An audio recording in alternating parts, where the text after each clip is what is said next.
Bonjour et bienvenue dans cette nouvelle vidéo. On se munit tous de notre meilleure tasse de Noël et de notre breuvage qui va nous donner cet effet un peu magique qui va nous aider aussi à tenir le coup pour cette vidéo.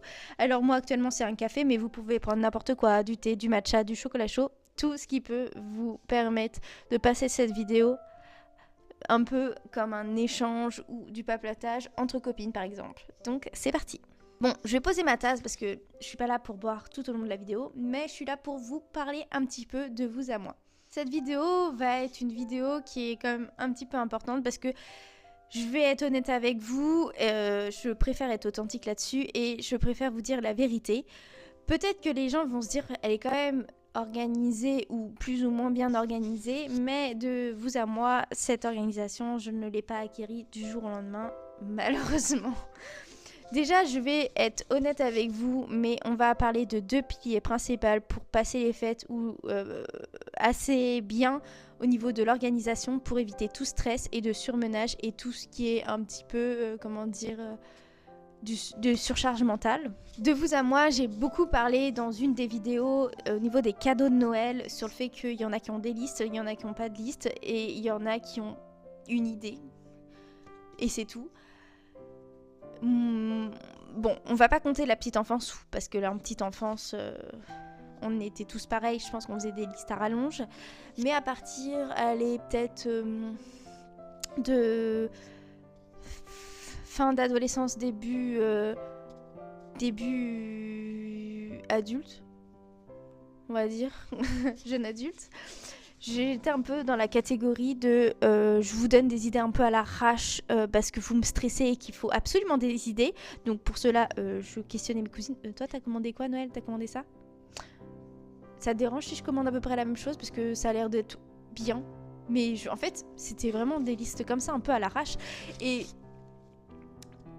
déjà, moi, ça me stressait. Ça stressait mon entourage parce que du coup, ils savaient pas trop quoi m'offrir.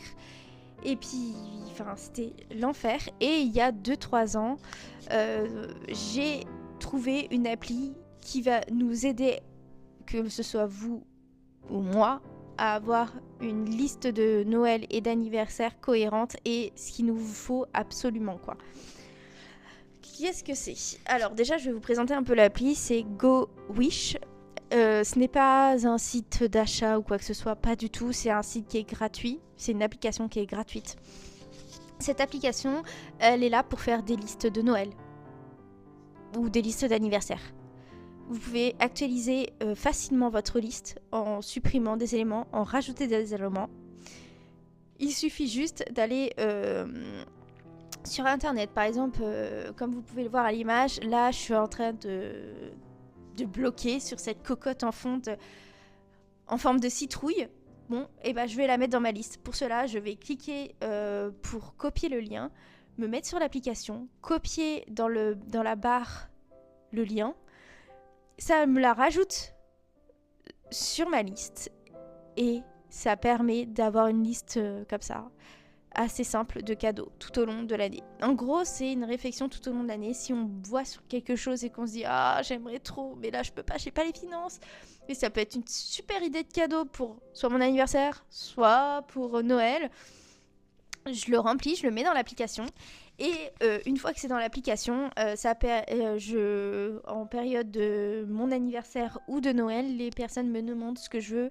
Et dans ce cas-là, j'envoie du coup le lien de l'application qui vont directement sur ma page et ils voient sur ma liste. On peut faire deux listes distinctes. On peut faire une liste spéciale famille par exemple et une liste spéciale amis. Comme ça, on est sûr qu'ils prennent pas la même chose qu'il y a sur ma liste par exemple. Moi, je sais que mes amis, ils me demandent jamais ma liste. Et franchement, je leur fais toujours confiance parce qu'ils font des cadeaux juste géniaux. Mais si un jour ils me demandent la liste, je leur donnerai la liste spéciale amis, par exemple. Et ça permet, que ce soit pour mes amis ou pour ma famille, d'avoir déjà la gamme des prix des choses que je demande, déjà. Ça leur gagne du temps sur au niveau des recherches par exemple, et ça leur permet de se dire bon attends, elle veut ça, par exemple une cocotte en fonte en forme de citrouille. Pourquoi je dis ça à chaque fois? J'adore cette cocotte en fonte en forme de citrouille. Et ben je vais regarder dans les autres commerces si elle est au même prix ou moins chère ou mieux ou quoi que ce soit. Vous voyez? Ça gagne du temps, autant pour toi, autant pour eux. Et vous pouvez la mettre à jour tout au long de l'année. Vous pouvez supprimer, mettre des trucs en disant je l'ai déjà acheté ou je l'ai eu en cadeau et ça renouvelle votre liste assez simplement. Ça, c'est mon premier pilier pour un gain de temps au niveau des fêtes et au niveau de ma liste de Noël. Parce qu'il y a plein de gens qui me demandaient est-ce que ta liste, par exemple en commentaire de ma dernière vidéo en disant et toi ta liste? Et bah voilà, je la fais sur GoWish. Application gratuite. Et ce n'est pas une collaboration commerciale, attention. Je préfère le préciser. Le deuxième pilier pour éviter le surcharge mental, et là ça va être au niveau de ceci. Je sais pas si vous comprenez trop. Je vais être honnête avec vous, j'ai eu à peu près le même déclic il y a 3-4 ans où du coup j'en pouvais plus de mes décos de Noël et d'Halloween. Pourquoi? Parce qu'elles étaient totalement mélangées au niveau des boîtes. J'avais autant de Halloween et de déco dans une certaine boîte et ça me commençait à m'hérisser le poil.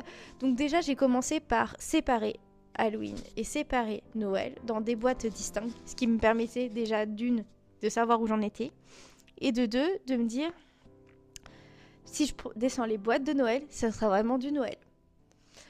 Mais là, cette année, j'ai fait le truc un petit peu plus loin. Déjà, vous avez dû voir lors de ma série d'Halloween que j'ai fait un tri en profondeur de mes décos d'Halloween.